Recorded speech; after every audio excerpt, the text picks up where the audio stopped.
এবারে দেখো next type, type 1C। তোমরা বলবে স্যার এই টাইপ 1Cতে কি রয়েছে?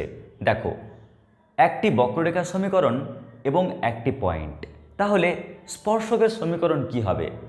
তোমরা বলবে স্যার আমরা তো টাইপ 1A এবং বিতে একই জিনিস শিখেছিলাম, সমীকরণ দেওয়া থাকবে এবং পয়েন্ট দেওয়া থাকবে। হ্যাঁ, মানছি।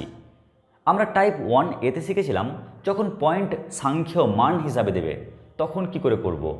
আমি মানছি আপনি যখন টাইপ 1B শিখিয়েছিলেন তখন আপনি প্যারামেট্রিক পয়েন্ট নিয়ে কাজ করেছিলেন, কারণ অনেক সময় প্যারামেট্রিক পয়েন্ট বলে দেয় না, হয়তো প্যারামিটার বলে দিল কিন্তু প্যারামেট্রিক পয়েন্ট বলে না। তখন ইকুয়েশান দেখে আমরা কি করে প্যারামেট্রিক পয়েন্টটিকে ধরে অঙ্কটি করব, আপনি তার জন্যই কিন্তু আমাদের শিখিয়েছিলেন পার্ট 1B। কিন্তু পার্ট 1C এটা শেখানোর উদ্দেশ্য আপনার কি? তো তোমাদের বলি, যখন আমরা এই চ্যাপ্টারের 5 মার্কসের বড় বড় প্রশ্নগুলো সলভ করব, তখন বক্ররেখার সমীকরণ যাই থাক না কেন, পয়েন্ট যেহেতু x1 y1 ধরেই আমরা স্পর্শক বা অভিলম্বের সমীকরণ নির্ণয় করব।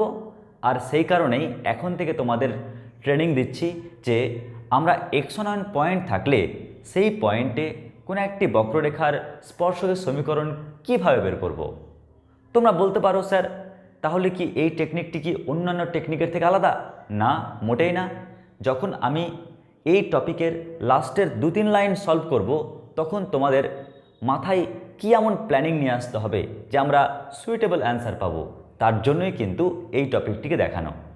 তাছাড়াও এই টপিকের মাধ্যমে তোমাদের আমি শর্টকাট ট্রিক্স দেখাবো কেমন করে আমরা বক্ররেখার সমীকরণ ও পয়েন্ট দেওয়া থাকলে স্পর্শকের সমীকরণ বের করতে পারি। হ্যাঁ, শর্ট ট্রিক্স। কেন শর্ট ট্রিক্স দেখাবো? এর কারণ হচ্ছে যখন আমি বড় অঙ্ক সলভ করাবো তখন কিন্তু পয়েন্ট থাকবে এটাই, এই পয়েন্ট ধরেই কিন্তু সলভ করব। কিন্তু আমার প্রিয় ভাই বোনেরা, যখন আমি অঙ্কটি সলভ করব, বড় অঙ্ক, এমনিতেই বড় অঙ্ক বুঝতেই পারছো, তো প্রত্যেকটি অঙ্ক যখন সলভ করাবো তখন তো তোমাদের প্রবলেম ক্রিয়েট হবে। কেন? ভিডিও লেন্থ বেড়ে যাবে। তখন আমি শর্টকাট টেকনিকের মাধ্যমেই বলবো যে x1 y1 পয়েন্টে বক্ররেখাটির স্পর্শকের সমীকরণ নিয়ে ডাইরেক্ট আমি সমীকরণটিকে লিখব।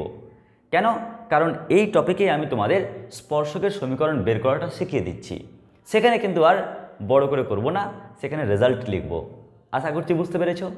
এবার চলে আসছি আমি এই টপিকের প্রথমে শর্ট ট্রিক্সে। কীরকম শর্ট ট্রিক্স একটু মন দিয়ে দেখো। তোমাকে বক্ররেখার সমীকরণ বলা থাকবে এবং পয়েন্ট দেওয়া থাকবে, তাহলে স্যার এরকম কি উপায় নেই যে আমি দেখেই বক্ররেখার সমীকরণটি এবং পয়েন্ট দেখেই বলে দিতে পারবো স্পর্শকের সমীকরণ এটি হবে? তো দেখো সেই টেকনিকটি। তুমি যখনই বক্ররেখার সমীকরণে বক্ররেখার সমীকরণে বক্ররেখার সমীকরণে যখনই দেখতে পাবে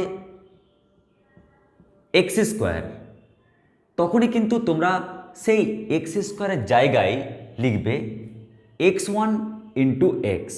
স্যার এখানে x1 মানে কি? এখানে x1 হচ্ছে সেই বিন্দুটির ভুজ। ঠিক একই রকমভাবে যদি কোথাও দেখতে পাও ওয়াই স্কোয়ার, তাহলে তোমরা ওয়াই স্কোয়ারের জায়গায় লিখবে y1 ইন্টু ওয়াই। এখানে y1 মানে কি? এখানে y1 মানে হচ্ছে বিন্দুটির কোটি। দেখো কত সহজ, তোমাকে সেরকম বিশেষ কিছু করতে হবে না। বক্ররেখার সমীকরণ দেখবে আর পয়েন্ট দেখবে। বক্ররেখার সমীকরণে কোথাও যদি এক্স স্কোয়ার দেখতে পাও তার জায়গায় কি লিখবে? x1 into x. বক্ররেখার সমীকরণে কোথাও যদি ওয়াই স্কোয়ার দেখতে পাও তার জায়গায় কি লিখবে? y1 into Y. আমার মতে যদি একটি উদাহরণের মাধ্যমে তোমাদের সামনে প্রকাশ করি তথ্যটিকে, তাহলে আরও বুঝতে সুবিধা হয়। চলো শুরু করি। আমি তোমাদের অতি সংক্ষিপ্তের 6-এর একটি প্রবলেম আছে সেটা সলভ করাই। কোন টেকনিকে? এই শর্টকাট টেকনিকে। কি রয়েছে অঙ্কটি? দেখো, এই অঙ্কে বক্ররেখার সমীকরণ কি দিয়েছে, আর আমরা দেখব বক্ররেখার ইকুয়েশন সমীকরণটি কি দিয়েছে, আর দেখব বিন্দুটি কি দেওয়া রয়েছে। আগে এটা আমরা দেখে নিই। তো দেখতে পাচ্ছি বক্ররেখার সমীকরণ দেওয়া রয়েছে 9x square plus 16y square, 9x square plus 16y square equal 288 এবং পয়েন্ট কি দেওয়া রয়েছে, এবং পয়েন্ট দেওয়া রয়েছে এখানে 4,3, পয়েন্ট দেওয়া রয়েছে 4,3। তাহলে স্পর্শকের সমীকরণটি কি হবে? তাহলে নির্ণয় করতে বলেছে স্পর্শকের সমীকরণ। স্পর্শকের সমীকরণ। এবারে দেখো স্পর্শকের সমীকরণ নির্ণয়ের ট্রিক্স কি অ্যান্ড টেকনিকটি কি এখনই বললাম। আচ্ছা, আরেকটা জিনিস বলি তোমাদের, যখনই বক্ররেখার সমীকরণ বললাম তখন নিশ্চয়ই তোমরা এক্স স্কোয়ার দেখতে পাচ্ছ, তোমরা ওয়াই স্কোয়ার দেখতে পাচ্ছ, আর আরেকটি তথ্য জেনে রাখো, এই যে পয়েন্ট দেখতে পাচ্ছ, এই পয়েন্ট মানে কি x1, y1, তাই না? তো x1 মানে কত 4 আর y1 মানে কত 3। তাহলে এই বক্ররেখার ওই পয়েন্টে স্পর্শকের সমীকরণ বের করার শর্টকাট টেকনিক হলো, যখনই তুমি এক্স স্কোয়ার দেখতে পাচ্ছ কোথাও কোথাও বলতে বক্ররেখার সমীকরণে, সেই এক্স স্কোয়ারের জায়গায় লিখো x1 ইন্টু এক্স, অর্থাৎ আমরা কি লিখলাম 9 ইন্টু এক্স স্কোয়ারের জায়গায় লিখলাম x1 ইন্টু এক্স। প্রথমে ফর্মুলাটিকে লিখি প্লাস, লক্ষ্য করো 16y স্কোয়ার রয়েছে তাই 16 লিখলাম, আর ওয়াই স্কোয়ারের জায়গায় লিখছি বিন্দুটির কোটি মানে y1 into y1 into y সমান কত রয়েছে এখানে 288। দেখো এটাই হলো কি স্পর্শকের সমীকরণ। এখন তোমার কাজ কি জানো? তুমি যেহেতু এই বিন্দুতে x1 এর মান y1 এর মান জানো, তাই মানগুলো স্থাপন করো। স্থাপন করে যদি 1-2 লাইন ক্যালকুলেশন করো তাহলে কিন্তু রেজাল্ট তুমি পেয়ে যাবে। তাহলে আমি যদি এখানে x1 এর জায়গায় পুট করি কি x1 এর মান অর্থাৎ 4, তো 9 ইন্টু 4 ইন্টু এক্স, ঠিক একই রকম 16 ইন্টু এখানে y1 এর জায়গায় কি লিখব 3, y1 এর জায়গায় লিখলাম 3 ইন্টু y সমান কত 288। তাহলে লক্ষ্য করো আমরা এই লাইনটি লিখতে পারলাম সমান। এবার আমি পুরো লাইন থেকে কিছু জিনিস কমন নিয়ে ক্যান্সেল করে দিই, তাহলে অ্যান্সার পেয়ে যাব। তো আমি এক কাজ করি, প্রথমে 3 দিয়ে ক্যান্সেল করি। তো 3 দিয়ে ক্যান্সেল করলে কি পাচ্ছি 3 into 4 into x plus 16 into y সমান 3 দিয়ে ক্যান্সেল করলে কি পাচ্ছি 3 9 27 18, 3 6 18। এবারে যদি আমি 4 দিয়ে ক্যান্সেল করি তাহলে কি পাচ্ছি 3x প্লাস 4y সমান 4 দুগুণে 8 16, 4 4 16 মানে 24। দেখো আমরা যা পেলাম 3x প্লাস 4y ইকুয়াল 24, এটাই হচ্ছে এই বক্ররেখার এই পয়েন্টে স্পর্শকের সমীকরণ। লক্ষ্য করো তুমি যদি বড় মেথডে করতে কি করতে, এই সমীকরণ থেকে আগে dy dx ক্যালকুলেট করতে, ওই পয়েন্টে dy dx এর মান বের করতে, তারপর ফর্মুলা বের করতে, তারপর ফর্মুলাতে ভ্যালু পুট করতে, তারপর ক্যালকুলেশন করে রেজাল্ট পেতে। এটাই যা আমরা অতি সহজে পেয়ে গেলাম। তো দেখো আমাদের কিন্তু কোনো ভয়ঙ্কর কাজ নেই, শুধু এক্স স্কোয়ারের জায়গায় পুট করতে হচ্ছে কি x1 ইন্টু এক্স, ওয়াই স্কোয়ারের জায়গায় কি পুট করতে হচ্ছে y1 ইন্টু ওয়াই। স্যার এরকম কি আরও কোনো টেকনিক রয়েছে? আরও 2-1টা টেকনিক থাকলে বলে দিন না, তাহলে আমাদের এরকম ধরনের অঙ্ক সহজে চেক করতে পারবো সঠিক রয়েছে না ভুল করেছি কোথাও। তো দেখো যদি কোথাও তুমি 2x দেখতে পাও 2x, তাহলে দুটো পার্টে ভেঙে দাও x প্লাস এক্স, একটিতে x1 দাও। ঠিক একই রকমভাবে কোথাও যদি 2y দেখতে পাও তাহলে তোমরা লিখবে y প্লাস ওয়াই, তোমরা একটিতে y1 দাও। ক্লিয়ার? তো এই হচ্ছে টেকনিক। তো দেখি না আমি এই টপিকের উপর বেস করে কোনো অঙ্ক পারছি কিনা। তাহলে দেখো আমরা এরকম ধরনের আরেকটি অঙ্ক সলভ করি। তো বক্ররেখার সমীকরণ তোমাদের অতি সংক্ষিপ্তের অঙ্ক নাম্বার 7 কি রয়েছে 7 নাম্বার প্রবলেমে, কিংবা তার আগে আরেকটি প্রবলেম রয়েছে 5। দেখো 5 নাম্বার প্রবলেম রয়েছে y স্কোয়ার ইকুয়াল 4x এবং বিন্দুটি কি রয়েছে, বিন্দুটি রয়েছে 1, 2, বিন্দুটি রয়েছে 1,2। ও তার মানে আমি বুঝে গেলাম যে এখানে x1 মানে 1 এবং y1 মানে কত 2, তাই না? এটা বুঝে গেলাম। এবার আমাদের টার্গেট স্পর্শকের সমীকরণ কি হবে? দেখো কত সহজ। যখনই তুমি ওয়াই স্কোয়ার দেখতে পেয়েছো তো ওয়াই স্কোয়ারের জায়গায় কি লিখবে? y1 into Y. যখনই তুমি 4x দেখতে পেয়েছো তো 4xের জায়গায় কি লিখবে? 2x প্লাস 2x, তাই না? আমরা করলাম কি, 4xকে দুটো পার্টে ডিভাইড করে দিলাম, 4xকে দুটো অংশে ভাগ করে দিলাম। 2x প্লাস 2x, তো একটাতে x1 দাও। এবার আমাদের কাজ কি? আমাদের কাজ, যেহেতু x1 y1 এর মান আমরা জানি, ওই কারণে আমরা x1 এর জায়গায় 1 এবং y1 এর জায়গায় 2 পুট করি। তাহলে কি পাচ্ছি? বা y1 মানে 2, তো 2 ইন্টু ওয়াই সমান 2 ইন্টু 1 প্লাস 2x। আমরা যদি পুরো পার্ট থেকে 2 ক্যান্সেল করে দিই তাহলে কি পাচ্ছি? y সমান 1 প্লাস x। তাহলে আমরা অতি সহজে পেয়ে যাচ্ছি x minus y plus 1 equal to 0। দেখো কত সিম্পল টেকনিকে অঙ্কটি করতে পারলাম, তাই না? বক্ররেখার সমীকরণ এবং পয়েন্ট দেওয়া থাকলেই আমরা বড় নিয়মে করলে কি করতাম? এখান থেকে ডিওয়াই ডিএক্স ক্যালকুলেট করতাম, ওই পয়েন্টে ডিওয়াই ডিএক্স এর মান বের করতাম, তারপর ফর্মুলায় বসিয়ে ক্যালকুলেশন করে অঙ্কটিকে নিয়ে আসতাম। কিন্তু এই শর্ট টেকনিকের মাধ্যমে ডাইরেক্ট অ্যান্সারটি পেয়ে যাচ্ছি। স্যার এরকম ধরনের প্লিজ আরেকটি অঙ্ক দেখান, তাহলে আমাদের কনসেপ্ট আরও ক্লিয়ার হয়ে যাবে এবং দক্ষতা আরও বাড়বে। তাই আমি তোমাদের আরেকটি অঙ্কের মাধ্যমে তোমাদের ব্যাপারটিকে বলছি। দেখো, যেমন ধরো আরেকটি অঙ্ক দিয়েছে x square plus y square, অঙ্ক number 7। X square plus y square minus 4x minus 6y minus 4x minus 6y minus 3 সমান 0। আর যে পয়েন্টটি তোমাদের বলেছে সেই পয়েন্টটি হচ্ছে 2, -1, 2, -1। লক্ষ্য করো আমরা কিন্তু এখানে x1 y1 বিন্দুটি পেয়ে গেলাম, তাই না? x1 এর মানও জেনে ফেলেছি, y1 এর মানও জেনে ফেলেছি। এখন আমাদের টার্গেট কি? টার্গেট হচ্ছে স্পর্শকের সমীকরণ বের করা। কোন টেকনিকে? শর্টকাট টেকনিকে। কেন? কারণ আমরা টাইপ 1C-তে আমরা এই যে পয়েন্টটি দেখছি, এই পয়েন্ট এই কারণে আমরা বের করা শেখাচ্ছি তোমাদেরকে, এই পয়েন্টে স্পর্শকের সমীকরণ, যাতে বড় অঙ্ক সলভের সময় আমরা কিছু সুবিধে পাই।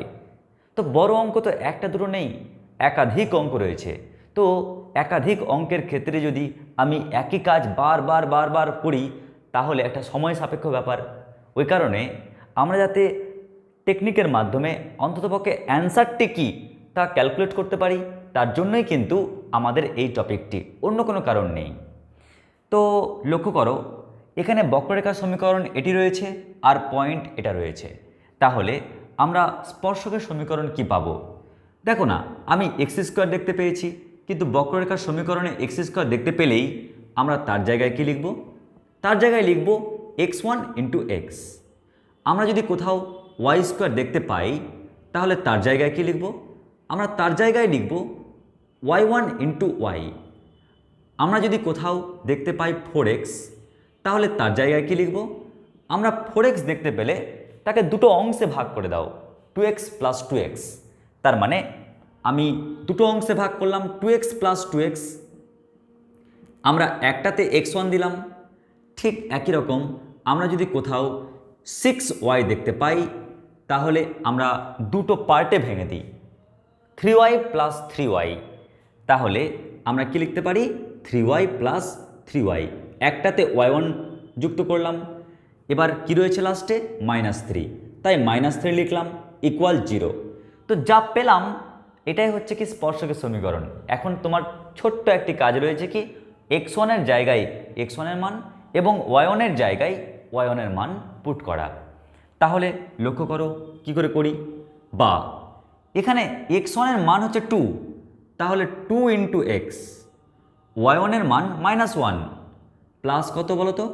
-1 ইন্টু ওয়াই মাইনাস, এবার লক্ষ্য করো 2x, 2 ইন্টু এক্স থাকলোই পড়ে, প্লাস 2x1, x1 এর মান কত 2, তাহলে 2 ইন্টু 2, ঠিক আছে, কোনো সমস্যা নেই অবধি। আচ্ছা, মাইনাস 3y, তো 3 ইন্টু ওয়াই থাকুক, কোনো প্রবলেম নেই, প্লাস 3 ইন্টু y1, এখানে লক্ষ্য করো y1 এর মান কত -1, y1 এর মান -1, আর কি রয়েছে -3 সমান কত 0। এবারে আমরা যদি এক লাইন ক্যালকুলেশন করি, 2x minus Y minus 2x -4 -3y, মাইনাসে মাইনাসে কী হয়ে যাবে +3 -3 সমান 0। কেন বলো তো, এই যে -1টা প্লাসকে মাইনাস করবে আর মাইনাসে মাইনাসে প্লাস হয়ে গেল। এবারে লক্ষ্য করো 2x ক্যান্সেল, এখানে +3 -3 ক্যান্সেল, তাহলে পেলাম কি, আমরা পেলাম -3y -y মানে -4y, -4 ইকুয়াল 0, অর্থাৎ y প্লাস 1 সমান কত 0। দেখো কত সহজে আমরা স্পর্শকের সমীকরণটি ক্যালকুলেট করতে পারছি, কোনো ঝুট ঝামেলা কিচ্ছু নেই। ঠিক একই রকমভাবে তোমাদের আরেকটি তথ্য বলতে পারি এখানে, যে কোথাও যদি দেখতে পাও xy বা 2xy, তার জায়গায় কি লিখবে, তো কোথাও যদি 2xy দেখতে পাও তার জায়গায় লিখবে xy প্লাস xy। এবার একটিতে x-এ 1 দেবে আর একটিতে y-এ 1, ক্লিয়ার, একটিতে x-এর জায়গায় 1 লিখবে x1, আর একটির জায়গায় y-এর জায়গায় y1 লিখবে, তাহলেই কমপ্লিট। এর বাইরে আর কোনো ফর্মুলা শর্টকাট নেই ওয়েল নোন কার্ভের ক্ষেত্রে। ওয়েল নোন কার্ভ কেন বললাম, যে কার্ভগুলো তুমি দেখে এসছো, অধিবৃত্ত উপবৃত্ত পরাবৃত্ত যাই হোক। এবার তোমাদের মনে একটা প্রশ্ন জাগতে পারে, স্যার এখানে যদি আমরা বক্ররেখার সমীকরণটি এরকম দেখতাম, ধরুন y² ইকুয়াল 3 ইন্টু এক্স, তাহলে কি করতাম, আমি তো এটাকে অর্ধেক অর্ধেক করতে পারছি না, স্যার এরকম পরিস্থিতিতে কি করতাম, দেখো ধরো পয়েন্ট তোমাকে দিয়েছে x1, y1, যাও এই পয়েন্টটি নিলাম, আর ইকুয়েশান যদি y² ইকুয়াল 3x দেয়, তখন কার্ভের ইকুয়েশান কি লিখবে, তো এক কাজ করো না, তোমার এটাতে সমস্যা হচ্ছে, তুমি 2 দিয়ে গুণ করে দাও, তো 2 দিয়ে গুণ করলে কি পাচ্ছ 2y² ইকুয়াল 6x। এবার আমি অনায়াসে বলতে পারি 2 ইন্টু y² জায়গায় কি লিখব, y ইন্টু y1 বা y1 ইন্টু y সমান 6x। এবার একে তো দুটো অংশে ভাঙতে পারবে, 3x প্লাস 3x, তাই না, 3x প্লাস 3x, তো তুমি একটিতে 1 অ্যাড করে দাও, ব্যাস হয়ে গেল কি এই স্পর্শকের সমীকরণ। যদি কেউ মনে করো না স্যার আমি সাজাতে চাই, কোনো প্রবলেম নেই, সাজাও, তো কি পাচ্ছ 3 into x minus 2y into y minus 2y into y plus কত 3 ইন্টু x1 সমান কত 0, তাই না। দেখো আমরা এটাকে ওই দিকে নিয়ে গেলাম, তাহলে কি পাচ্ছি something into x minus something into y plus something equal to 0, যা পেলাম এটাই কি স্পর্শকের সমীকরণ। তাহলে আশা করছি তোমাদের স্পর্শকের সমীকরণে আর কোনো বাধা থাকলো না নির্ণয়ের ক্ষেত্রে। তাহলে বলতে পারবে এই প্রবলেমটির ক্ষেত্রে এর অ্যান্সার কি হবে স্পর্শকের। তোমরা বলতেই পারবে স্যার তাহলে এই অঙ্কের ক্ষেত্রে স্পর্শকের সমীকরণ আমরা অতি সহজেই নির্ণয় করতে পারবো, আর স্যার এই ইকুয়েশনের ক্ষেত্রে ওই পয়েন্টে স্পর্শকের সমীকরণ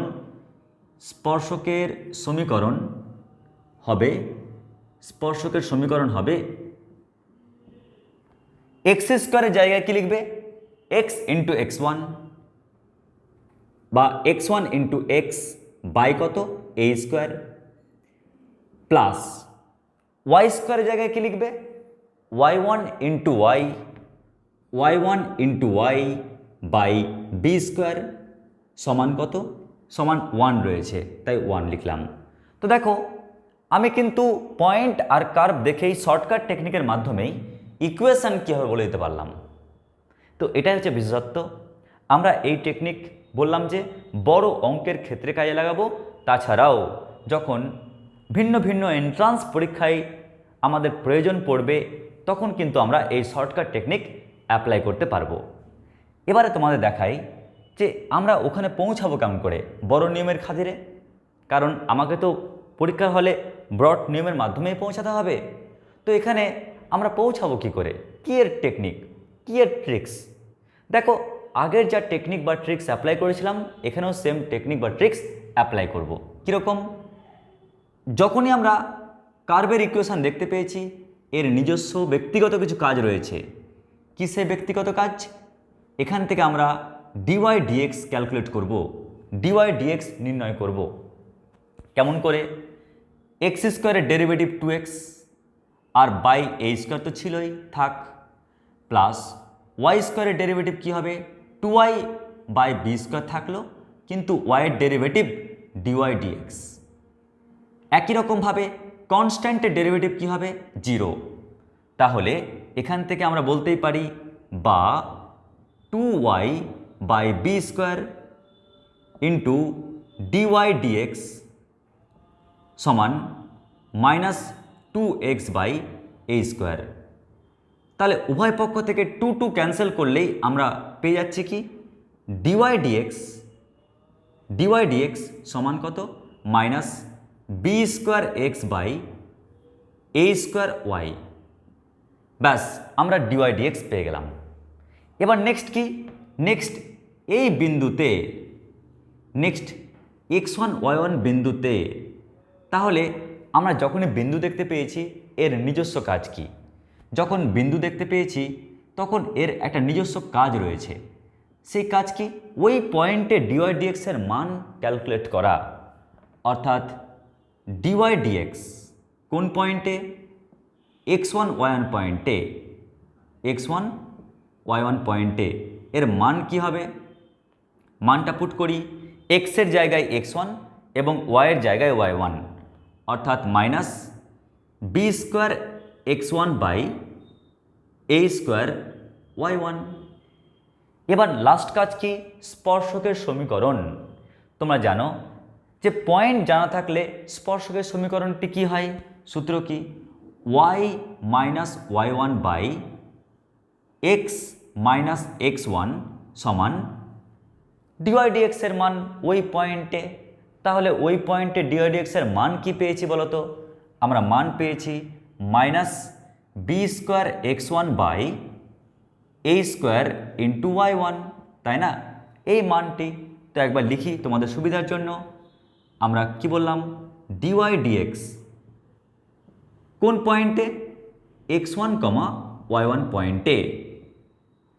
যদি আমরা এই মানটি পুট করি তাহলে কি পাচ্ছি, বা y minus y1 by x minus x1 সমান, যদি মানটি বসাই তো কি পাচ্ছি B square x1 by minus A square into y1। Sir আপনি মাইনাসটা নিচে কেন দিলেন, উপরে দাও কোনো প্রবলেম নেই, কিন্তু মিডিলে দিও না।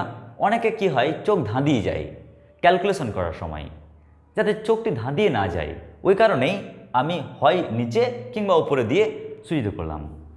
এবারে যদি কেউ বজ্রগুণন করো তো কি পাচ্ছ, দেখো এই বরাবর পাচ্ছি B square x1 into x minus B square x1 square সমান, যদি এই বরাবর গুণ করি মাইনাস এ square y1 into y plus এ স্কোয়ার ইন্টু y1 স্কোয়ার।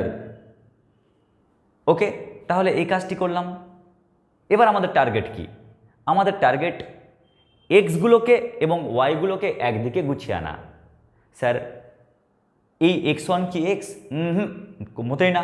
কেন মোটেই না, কারণ হচ্ছে এখানে x1 হচ্ছে একটি বিন্দুর ভুজ, এখানে y1 হচ্ছে একটি বিন্দুর কোটি। ওই কারণে সামথিং ইন্টু এক্স এক জায়গায় গুছায়, তার মানে b square x1 into x. দেখো সামথিং ইন্টু ওয়াই একদিকে নিয়ে আসি প্লাস এ স্কোয়ার y1 ইন্টু ওয়াই সমান, এবারে এই পার্ট এখানে তো এক্স ওয়াই নেই, আরে ভাই x1 তো বিন্দুর ভুজ, তার মানে কি এখানে এক্স কিংবা ওয়াই নেই, এখানেও এক্স কিংবা ওয়াই নেই, তাই একদিকে পাঠাই। তো কি পাচ্ছি B square x1 square plus এ স্কোয়ার y1 স্কোয়ার, তো এটি পেলাম। মাথায় রাখবে, যদি তুমি শর্টকাট টেকনিকে অ্যান্সারটি না জানতে, তাহলে কিন্তু তোমার মনোযোগ থাকতো শুধুমাত্র এই অ্যান্সারটির প্রতি। মনে হতো আমার অঙ্কটি কমপ্লিট হয়ে গেছে, আর যখন বড় অঙ্কে এটি ইউজ করতে যেতে তখন একটু প্রবলেম ক্রিয়েট হতো আমাদের অ্যান্সার মেলানোর সময়, কিংবা অঙ্কটিকে আরেকটু এগিয়ে নিয়ে যাওয়ার সময়। ওই কারণে আমাদের যেহেতু অ্যান্সার জানা রয়েছে, তাই আমি বুঝে ফেললাম যে আমাকে এরকম ফরম্যাটে অ্যান্সারটিকে নিয়ে আসতে হবে। তো দেখলাম হরে যেহেতু এ স্কোয়ার বি স্কোয়ার রয়েছে, তো এক কাজ করো না, আমি চাই যেন হরে এ স্কোয়ার বি স্কোয়ার আসে, ওই জন্য পুরো প্রবলেমটিকে এ স্কোয়ার বি স্কোয়ার দ্বারা ভাগ করে দাও। যদি এ স্কোয়ার বি স্কোয়ার দ্বারা ভাগ করো তো কি পাচ্ছ দেখো, যদি এই টার্মটিকে এ স্কোয়ার বি স্কোয়ার দ্বারা ভাগ করো পাচ্ছ x1 x by A square. কেন? তুমি এ স্কোয়ার বি স্কোয়ার দ্বারা ভাগ করেছো, তো এ স্কোয়ার বি স্কোয়ার দ্বারা ভাগ করলে বি স্কোয়ার তো কেটে যাবে। ঠিক একই রকমভাবে তুমি যদি এই টার্মটিকে এ স্কোয়ার বি স্কোয়ার দ্বারা ভাগ করো, কি বললাম, এ স্কোয়ার y1 y, এই টার্মটিকে যদি এ স্কোয়ার বি স্কোয়ার দ্বারা ভাগ করো তাহলে এ স্কোয়ার কেটে যাবে, তো কি পড়ে থাকবে, y1 y by B square পড়ে থাকবে। ঠিক একই রকম তুমি যদি পরের যে টার্মটি রয়েছে এই টার্মটিকে এ স্কোয়ার বি স্কোয়ার দ্বারা ভাগ করো তাহলে কি পড়ে থাকবে, x1 square by A square পড়ে থাকবে। একই রকমভাবে এই টার্মটিকে এ স্কোয়ার বি স্কোয়ার দিয়ে ভাগ করলে কি পড়ে থাকবে, y1 square by B square পড়ে থাকবে। এবার লক্ষ্য করো, আমরা এই পার্টটি পেয়ে গেছি, এই পার্টটি পেয়ে গেছি, কিন্তু এই পার্টের পরিবর্তে কি রয়েছে, 1 রয়েছে, তাই না? এবার দেখি তো এই পার্টটির পরিবর্তে 1 হয় কি না। তো লক্ষ্য করো, এই উপবৃত্তের এই পয়েন্টে স্পর্শকের সমীকরণ, ধরো একটি উপবৃত্ত, এই উপবৃত্তের সমীকরণ কি? এই উপবৃত্তের সমীকরণ হচ্ছে x square plus x square by A square plus y square by B square equal 1। এটা হচ্ছে উপবৃত্ত। এই উপবৃত্তের উপরে একটি পয়েন্ট রয়েছে, সেই পয়েন্টটি কি, ধরো সেই পয়েন্টটি হচ্ছে x1 y1, তাহলে সেই পয়েন্ট হলো x1 y1। তাহলে এই উপবৃত্তের উপর যে আমি স্পর্শকটা আঁকবো ওই পয়েন্টে, তা এই স্পর্শকটা না, তো আমার স্পর্শক উদ্দেশ্য নয়, উদ্দেশ্য এটাই ওই পয়েন্টটি কার উপরে রয়েছে, উপবৃত্তের উপরে রয়েছে। আর পয়েন্টটি উপবৃত্তের উপরে রয়েছে বলেই আমরা বলতে পারি এই উপবৃত্তটাকে স্যাটিসফাই করবে, ওই পয়েন্টটি ওই উপবৃত্তটাকে স্যাটিসফাই করবে। তার মানে আমরা দেখতে পাচ্ছি এর রেজাল্ট কত, 1, ওই জন্যই কিন্তু আমরা ওর পরিবর্তে 1 পুট করেছি। আর এটাই হলো কার ইকুয়েশন, স্পর্শকের সমীকরণ। যখন আমরা অ্যান্সারটি বের করব বড় অঙ্কের ক্ষেত্রে, তখন কিন্তু আমরা এই অ্যান্সারটিকে নিয়েই কিন্তু কাজ করব। আশা করছি তোমরা বুঝতে পেরেছো যে কেন আমি ওর পরিবর্তে 1 পুট করলাম। কারণ উপবৃত্তের উপরে বিন্দুটি রয়েছে, যদি উপবৃত্তের বাইরে পয়েন্টটি থাকতো আমি কি স্পর্শক টানতে পারতাম, যদি ভেতরে থাকতো আমি কি স্পর্শক টানতে পারতাম, উপরে আছে বলেই তো আমি স্পর্শকটা টানতে পারছি। আর স্পর্শক টানতে পারছি মানলাম, কিন্তু পয়েন্টটা উপরে আছে বলেই তো ওই উপবৃত্তকে স্যাটিসফাই করবে, সিদ্ধ করবে, ওই কারণে কিন্তু স্যাটিসফাই করিয়েছি আর মানটি পেয়েছি 1। তো এরকম ধরনের রয়েছে পরাবৃত্তের ক্ষেত্রেও। যেমন ধরো, যদি তোমাকে এই উপবৃত্ত না বলে তোমাকে হয়তো আরেকটি অঙ্কে বলে দিল পরাবৃত্ত, অর্থাৎ x square by A square minus y square by B square equal 1, পরাবৃত্তের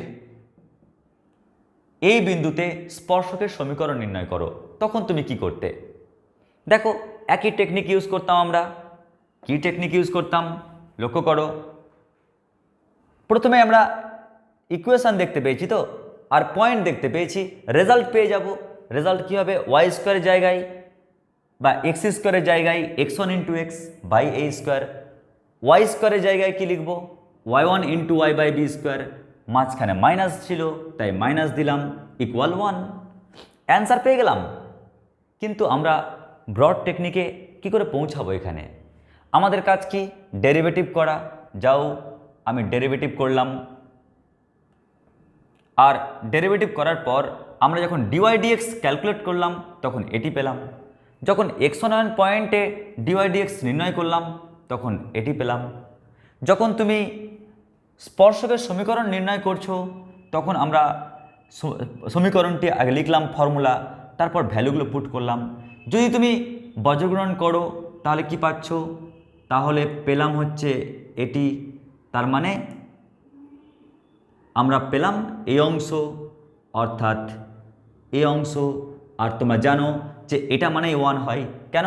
x1² / a² - y1² / b² মানে 1। পুট করে দিলাম মানটি, হয়ে গেল প্রমাণ। দেখো এটাই তো অঙ্ক, ইকুয়েশন তো একই, শুধু প্লাসের জায়গায় মাইনাস ছিল, তাই আমি কিছু প্লাসের জায়গায় মাইনাস চেঞ্জ করলাম ক্যালকুলেশন অনুযায়ী, তাহলে হয়ে গেল অঙ্কটি। আশা করছি তোমরা এই অঙ্কটিও বুঝতে পেরেছ। এরপর দেখো আর একটি লাস্ট অঙ্ক। কি অঙ্কটি? যদি তোমাকে উপবৃত্ত বা পরাবৃত্ত না দিয়ে অধিবৃত্ত দেয়, তখন তুমি অঙ্কটিকে কোন টেকনিকে করবে? তাহলে দেখো, এবার যদি তোমাকে একটি অধিবৃত্তের সমীকরণ দেয় আর পয়েন্ট দিল x1 y1, তাহলে আমরা শর্টকাট টেকনিকে এই অধিবৃত্তের স্পর্শকের সমীকরণ কি হবে তা কিন্তু নির্ণয় করতে পারবো। কিভাবে? y²। তো y² জায়গায় কি লিখব? y1 × y সমান, এখানে লক্ষ্য করো কি রয়েছে, 4ax, 2ax + 2ax। কি বললাম? 2ax + 2ax এক জায়গায় দিলাম x1। তো এটি হচ্ছে কি স্পর্শকের সমীকরণ। এখন আমি এই সমীকরণটিকেই প্রুফ করব, বড় নিয়মেই আমি প্রমাণ করে দেখাবো যে এটাই হবে। কি করে? দেখো, যেহেতু আমি দেখতে পেয়েছি বক্ররেখার সমীকরণ, আমাদের কাজ কি এখান থেকে dy dx পাওয়া। তো লিখবে এক্সের সাপেক্ষে উভয় পক্ষে ডেরিভেটিভ করে পাই, তাহলে y² এর ডেরিভেটিভ কি? 2y × dy dx। আর এখানে 4ax এর ডেরিভেটিভ কি হবে? 4a × 1। তাহলে আমরা অতি সহজে dy dx কত পেয়ে গেলাম? dy dx পেয়ে গেলাম 2a/y। যাক, এবারে যেহেতু পয়েন্ট দেখতে পেয়েছি, তাহলে আমাদের কাজ কি? সেই পয়েন্টে dy dx এর মান কত? তাহলে সেই পয়েন্টে অর্থাৎ x1, y1 বিন্দুতে তার মান পেয়ে যাচ্ছি কত? 2a/y1। যাক, তাহলে এই অংশ কমপ্লিট। এবার নেক্সট কাজ কি? স্পর্শকের সমীকরণ কি হবে? সমীকরণ হচ্ছে y - y1/x - x1 সমান ওই পয়েন্টে dy dx এর মান, ওই পয়েন্টে dy dx এর মান। যদি অভিলম্ব বলতো তাহলে জানোই তোমরা ফর্মুলাটি কী হতো? -1/dy dx এর মান ওই পয়েন্টে। তারপর ক্যালকুলেশান। এবারে যদি মানটি পুট করো তো একবার লিখি, বা y - y1/x - x1 সমান কি পেলাম? 2a/y1। এবার যদি একটু আর ক্যালকুলেশন করি তাহলে কি পাচ্ছি? এই বরাবর y1 × y - y1² = 2ax - 2ax1। আমরা এটি পেলাম। এবার লক্ষ্য করো, দেখো না এখানে এই যে আমরা অধিবৃত্তটি অঙ্কন করছি, এই অধিবৃত্তের সমীকরণটি কি? y² নাকি 4ax। এখন অধিবৃত্তের উপরে কোনো একটি পয়েন্ট যদি থাকে x1 y1, তাহলে তোমরাই বলো এই পয়েন্টটি অধিবৃত্তটাকে স্যাটিসফাই করবে কিনা। কারণ পয়েন্টটি উপরে বা নিচে থাকলে তো আমি স্পর্শক টানতে পারবো না, উপরেই থাকতে হবে, তাহলে না স্পর্শক টানতে পারবে।